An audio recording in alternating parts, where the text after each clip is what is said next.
Hello, thank you for stopping by. I'm so glad you're here because today I'm getting a new cutting table and I wanted to take this opportunity to do a hopefully quick video reviewing this Sullivans Home Hobby table that I've had for 5 years now and talk about how it's held up and why I chose to get a new one. I got this on sale from Joann's, $79.99 before tax.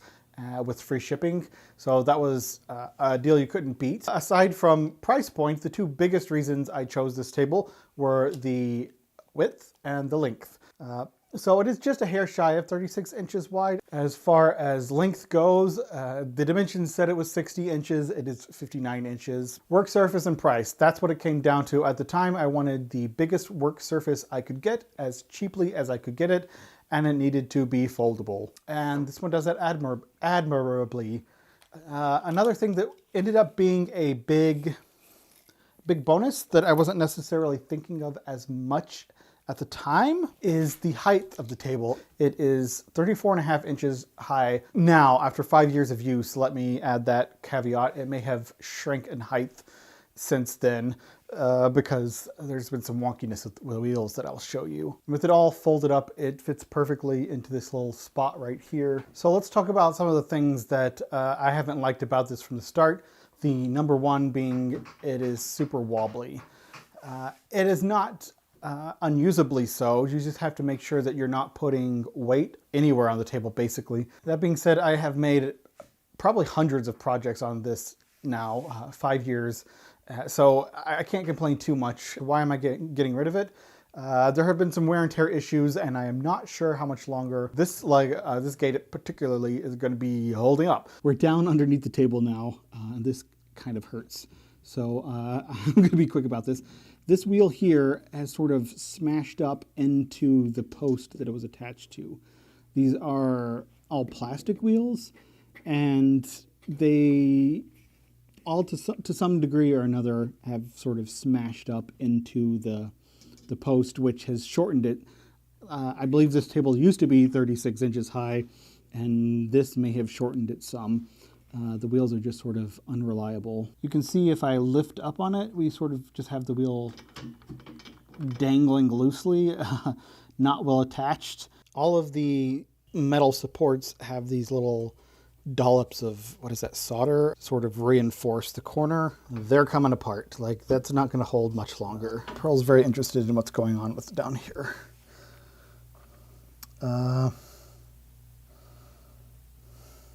So there you have it. That is the Sullivans Home Hobby table, nearing the end of its productive life, which is kind of a shame. If I were more like technically handy, I am positive there are some things I could do to shore this up.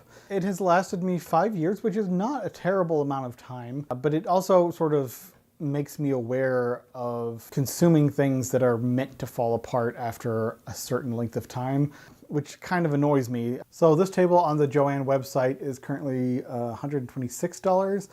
They're saying it's discounted from $209.99, so $210.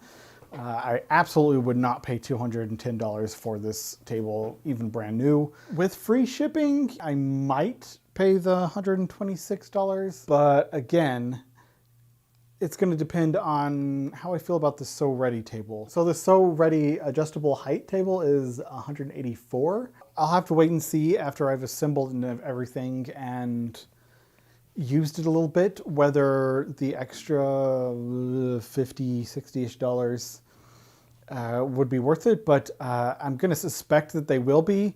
It is the next day now. Compared to the Sullivans Home Hobby table, definitely an upgrade. So this cost $183. Measurements, actually this is 36.5 inches wide. The Sullivans Home Hobby table was shy of 36 inches by about 1/4 inch. As far as length goes, 58.25 inch. I think the Sullivans was maybe 1/2 inch longer. This is a scooch wider, a scooch shorter. I set this to be 37 inches high. I can stand here and comfortably work on things with just sort of tilting my eyes down without having to bend my neck or shoulders forward. So I can stand here and sort of focus on my posture a little bit and just do more of an eye tilt and maybe a little bit of like a chin tuck to look down, which is really, really important when you want to focus on ergonomics. I'm liking the height, I'm liking the size, A-okay on everything. You can see it does have a grid printed on top. The grid is 36 inches by 55 inches, and it doesn't come all the way to the edge of the table. There's a little bit of space on either edge. A thing to note is that where the table pieces join, you just got to be pretty careful when you assemble everything. It has a little bit of a wobble to it. I think it's better than the Sullivans Home Hobby table was, but still not like a dining table or like a solid like workbench sort of thing.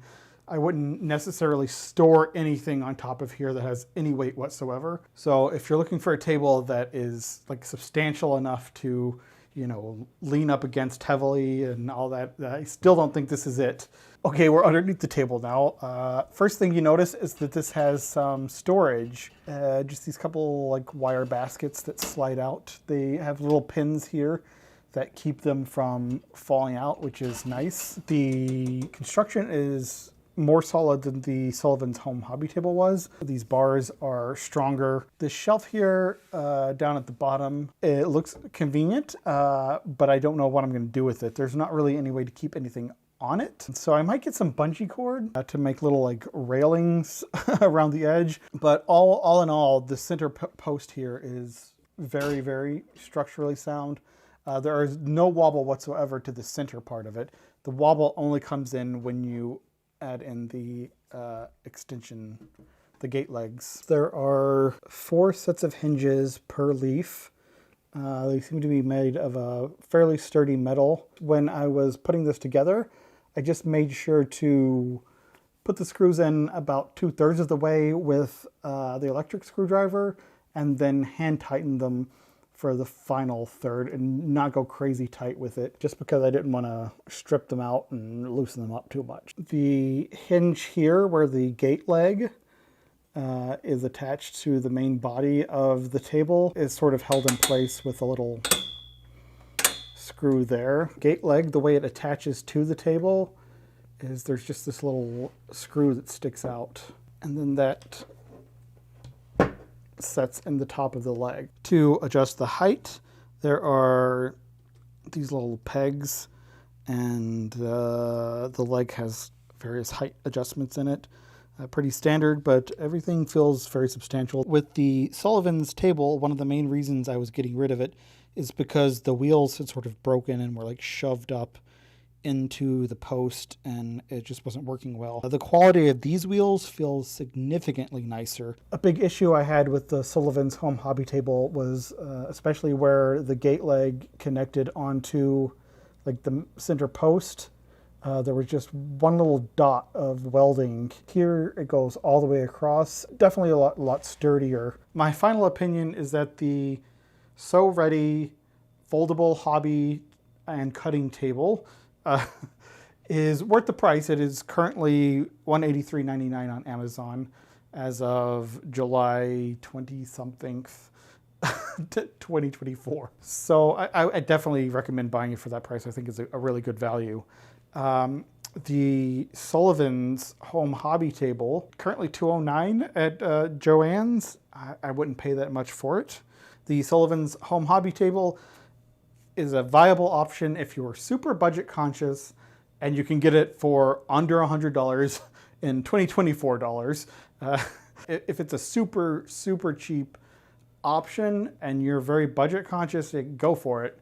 I was in that exact position. I bought the cheapest one I could get for $80 with free shipping, and it lasted me 5 years. I have no regrets. Once it started breaking down, I had to replace it with this So Ready Home Hobby table, hobby and cutting table in 2024 for $183.99, $184 dollars, and it feels like an upgrade. It has a lot of features that the previous table didn't have, and it just feels a little bit sturdier and better built. That being said, if you don't really need the cutting table that folds and scoots away, I think a permanent fixed table is always going to be a much, much better option. So even if you had to spend like $100 or $200 more to get a really good quality setup. I know there's like IKEA hacks and things. If you can go for a permanent, sturdy setup, that's always going to be your #1 option. I do really appreciate you watching this video. If you found it helpful, please give it a thumbs up. If you found it unhelpful, please give it a thumbs down. If you've got anything to say, let me know in the comments below. Let me know if you want me to make more videos. Thank you so much for watching, and I will see you in the future.